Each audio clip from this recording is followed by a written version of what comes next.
I think D'Amico summed it up perfectly. Dominance. Dominant performance. Cleanest performance of the year. No sacks allowed. One QB hit. No turnovers. Mm-hmm. 3 penalties for 20 yards, and one of the penalties was an intentional delay of game. So really, that's right. Yeah, for 15 yards. Two actual penalties for 15 yards. Dude, that was a hell of a performance, man. You and I were talking about it before the show, and some of the various questions you've had about this team over the last few years.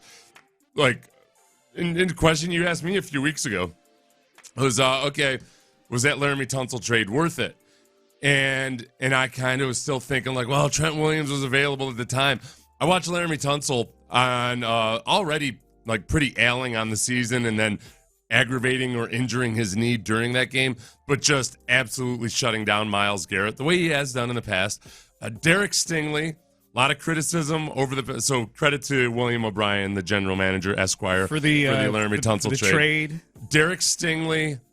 Lots of criticism for Sauce Gardner being better than Derek Stingley last year. Right. Derek Stingley, over the course of the second half of the season, has barely allowed a reception. Been the best corner in football. Travels with Amari Cooper, and masterful job by D'Amico, like acting like there was no chance in hell they were going to do that during the week. He gave an answer during the week where he basically just hinted that they're just philosophically not going to do that, and then they go and do it.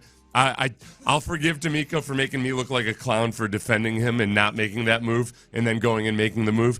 And and then Will Anderson. Will Anderson for a couple reasons. One, comes in alongside Jonathan Grenard, both of whom have bad ankles. So you got 2 good legs between those two defensive ends. 2 out of 4. So Will Anderson, controversial, or at least people were skeptical of that trade.